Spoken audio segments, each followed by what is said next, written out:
Hi, I'm Mike. Good session today. Hope you found it helpful. Just going to run through a couple of things that we discussed here from the session. Looking at the short game now, a lot of good things there in terms of the setup. Obviously, nice narrow stance, feet close together, ball back in the stance. For me, they're the only real issue we've got here now at setup, as we can see with this yellow line. Hands very, very much sort of preset a long way forward. And then we look down the line and now the golf ball very much set from the toe of the golf club.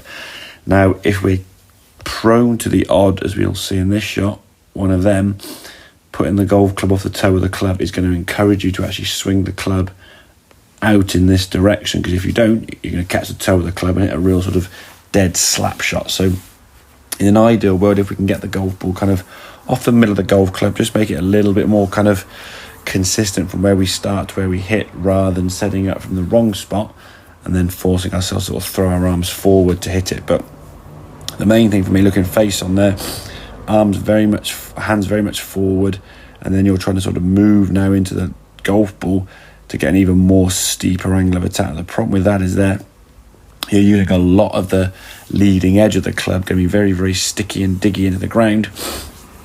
In the winter, it's going to be very, very tricky on wet fairways, because you'll fat a lot of shots and then be forced to kind of pick the club up and try and thin it.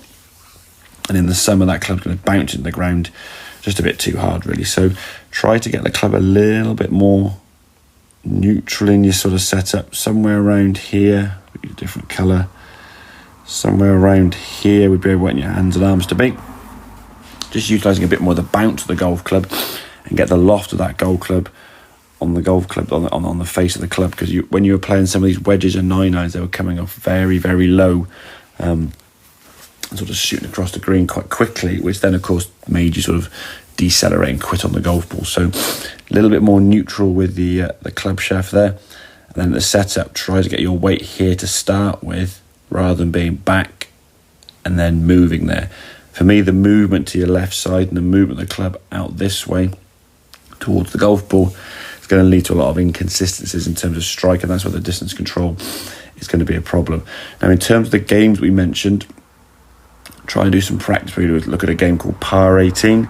It's 9 separate shots around the green. Now, we don't play the 9 shots in a row and then put them in randomly. You go to each individual spot, hit the first one, you chip it on the green. So if we can sort of roughly draw some spots in it, chip one from on the green over here, hit it onto the green, you go on there, you hold the putt. The next one then from over here, you chip it onto the green,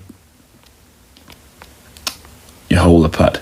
The next one could be from the back of the green up here, you chip it onto the green, you hold the putt. Try and give yourself 9 separate effective par 2s, and what you're looking to try and do is make the lowest score possible.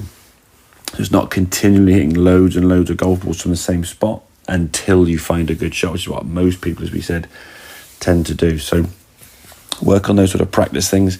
Look at that setup, as we said, just get a little bit more neutral in the setup, trying to feel the bottom of the club a bit more on the ground rather than pre-setting the hand so far forward, and try and get a bit more consistency with the flight trajectory and strike of the golf ball, depending on which club you're using. So hope that makes sense. Any questions, obviously give me a shout, but I'll catch up with you soon. Cheers, Mike.